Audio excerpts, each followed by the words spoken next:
자, 매주 금요일마다 만나는 기획 특집 시간입니다. 원래 시작할 땐 저희가 5회로 시작하려고 했었는데 너무 재밌어서 8회까지 늘려버린 기획 특집 시간입니다.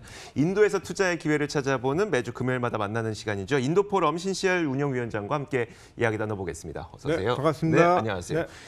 자, 드디어 이제 7번째 시간이 됐어요. 이제 오늘 지나면 한 번밖에 남지 않았고, 지난 시간은 이제 인도의 IT 기술 수준 그리고 항공 우주 산업이 어떻게 진행이 되고 있는지 살펴봤는데 이게 뭐 워낙 내용이 좀 복잡하고 방대하니까 지난 시간 내용을 좀 간략하게 한번 정리를 해주세요. 네, 짤막하게 제가 이렇게 요약을 해드리겠습니다. 첫 번째로 한국, 인도 전부 그 IT의 강국인데 그 한국 같은 경우에 제조업하고 정보통신기술 발달로 인해서 그 IT 하드웨어 강국이라고 생각하시면 되는 거고 그다음에 인도 같은 경우에는 IT 소프트웨어 강국이라고 이렇게 이해를 하시면 되는 거고 그때 이제 두 가지 우주항공 기술의 그 발전에 대해서 이제 말씀을 드렸는데 하나는 양적인 거, 다른 하나가 질적인 건데 양적인 거 같은 경우에 2017년에 위성 104개를 갖다가 가지고 올라가가지고서 한 번에 전부 그 정해진 궤도에 잘 떨어뜨렸던 거 그것이 이제 첫 번째 양적 발전의 그 예고요. 그다음에 질적 발전 같은 경우에는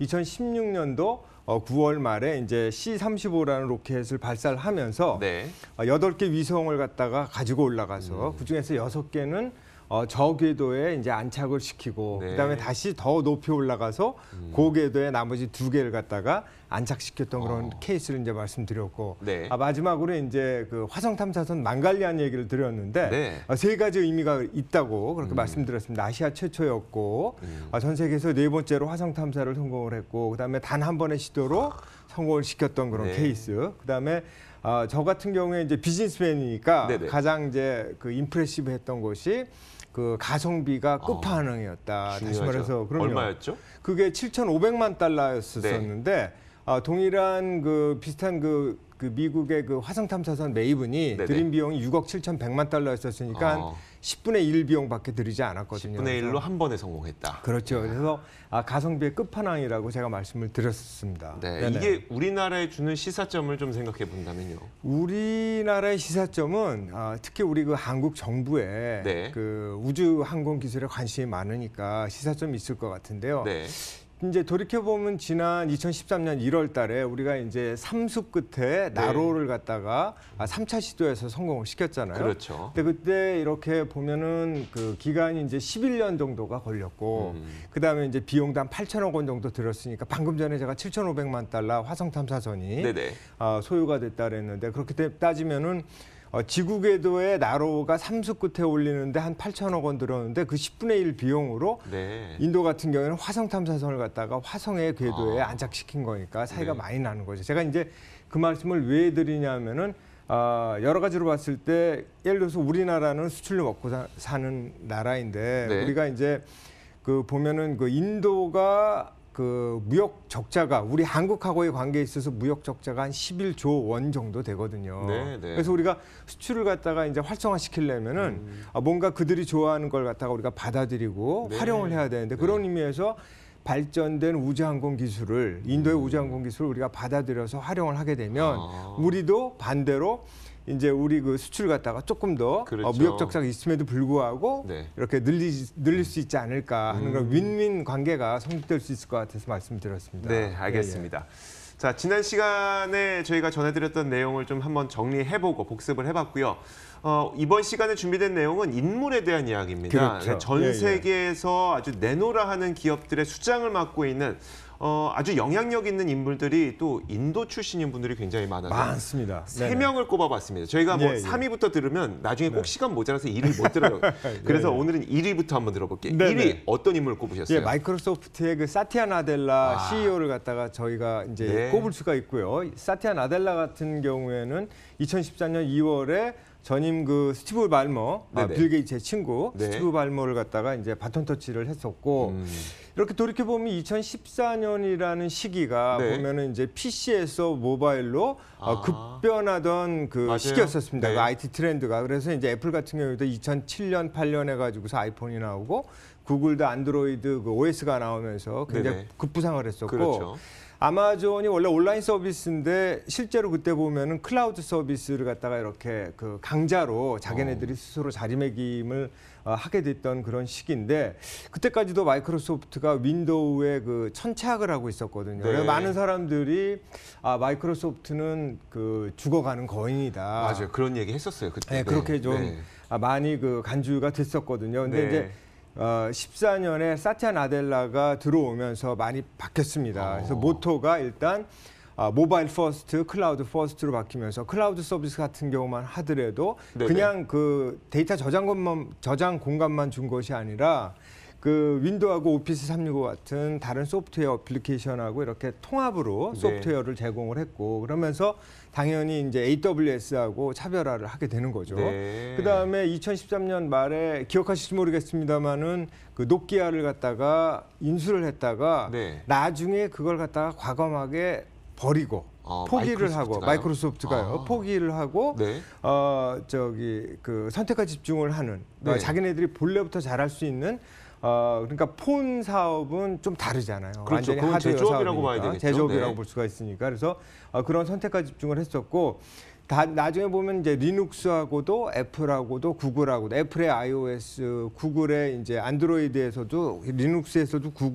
구동이 될 수 있는 오피스 어플리케이션이 돌아갔으니까 그 결과로 지금 현재 애플하고 시가총액 1, 2위를 아주 다투고 있는 그 중입니다. 그래서 지금 그 차트가 나올 텐데 차트도 보시면은 첫 번째로 소개드리는 이유가 저렇게 가파른 기울기로 해가지고서 그냥 엄청나게 빠른 속도로 올라갔거든요. 그러니까 1999년에 저 이렇게 보시면 1999년에 58불 정도가 주가였었는데 그거 기준으로 했을 때 한 3배 가까이 상승을 했었습니다. 많이 올라갔다는 것도 중요하고 지금 보면은 2000년대 초반부터 이제 닷컴 버블 꺼지고 나서 2010년 정도, 15년 정도까지 별 영향을 미치지 못하다가 이 인물 사티아 나델라가 이제 CEO로 들어온 이후에 그 다음부터 주가가 엄청나게 급등하는 그 경영자 한 사람이 바뀜으로써 주식 기업의 가치가 이렇게 변했다는 것도 굉장히 또 의미가 있는 99년 말 기준으로 한 3배 가까이 이렇게 올랐으니까요. 알겠습니다. 인도 출신 경영자 사티아 나델라를 첫 번째 마이크로소프트의 CEO를 한번 꼽아봤고요.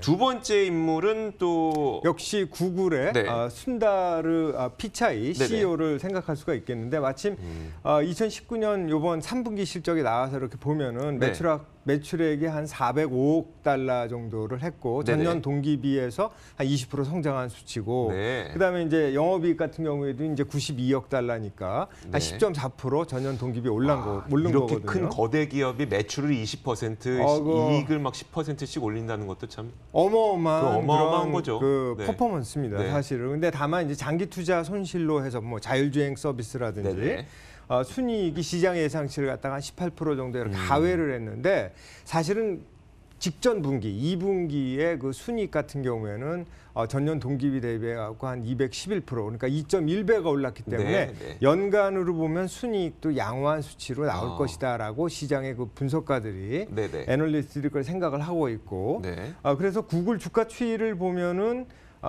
이제 피차이가 들어오면서 피차이 CEO가 들어오면서 다 4년 사이에 한 2배 정도 올랐으니까 저 차트를 보시다시피 마이크로소프트만큼 임프레시브하지는 않지만 4년 사이에 2배 올랐다는 거는 굉장히 그 좋은 탁월한 그런 실적으로 저희가 간주할 수 있잖아요. 그럼 이 선다 피차이라는 인물이 어떤 인물인지를 한번 볼게요.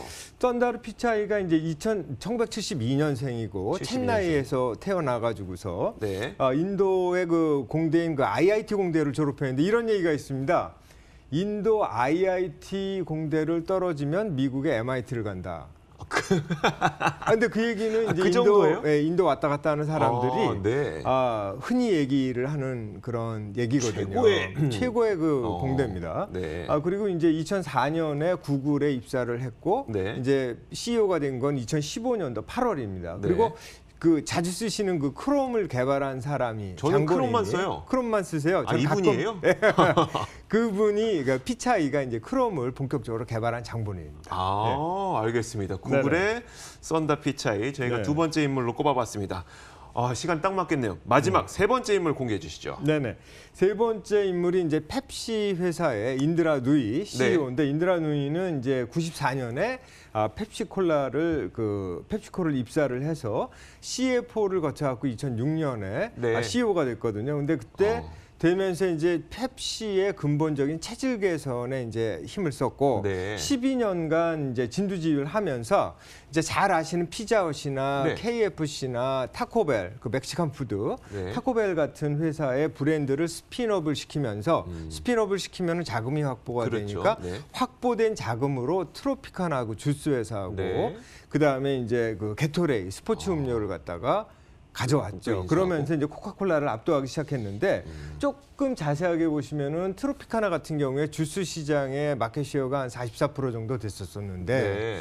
그 미닛메이드를 코카콜라가 갖고 있었었는데 그 반도 안 됐었거든요. 네, 그러니까 네. 압도를 했었고, 그러니까 주스 건강 음료 시장. 네, 네. 그다음에 이제 게토레이 같은 경우에도 시장 점유율이 무려 한 80% 정도를 차지했었었는데 네. 그러면서 코카콜라가 갖고 있었던 파워에이드를 갖다 역시 압도를 했었습니다. 그래서 인드라 누이는 전반적으로 봤을 때 동시에 또 이제 뭘 강조를 했냐면 일하고 네. 회사 일하고 삶의 균형을 강조하는 엄마의 리더십, 어머니의 리더십을 또 얘기를 했었고 포브스나 포춘지에서 전 세계 파워 여성으로 계속해서 이렇게 등재가 됐었습니다. 네, 네. 그래서 전체적으로 봤을 때 12년 동안 재임 기간, 왜냐하면 18년도 작년 그 8월달에 이제 그만두는데 CEO를 10년 재임 기간 동안의 성과 두 가지를 꼽으라면 만년 2등의 위치에서 코카콜라를 누르고 1등으로 휙 하고 올라섰다는 그런 장점이 있었고요. 그다음에 코카콜라 주가 대비해서 전체적으로 봤을 때 2배 반 정도로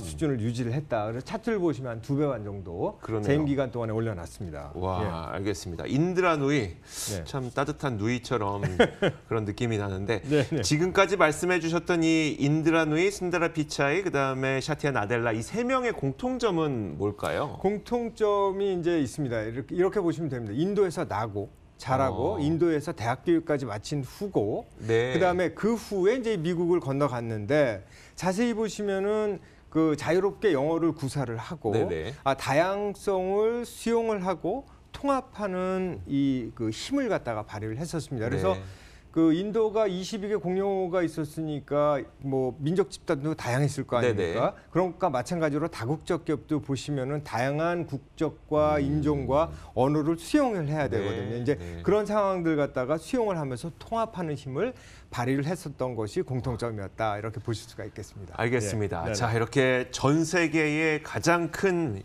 기업들을 이끌고 있는 세 명의 인도 출신 인물을 저희가 한번 살펴봤습니다. 자, 지금까지 인도포럼 신시열 운영위원장과 이야기 나눠봤습니다. 고맙습니다. 네, 고맙습니다.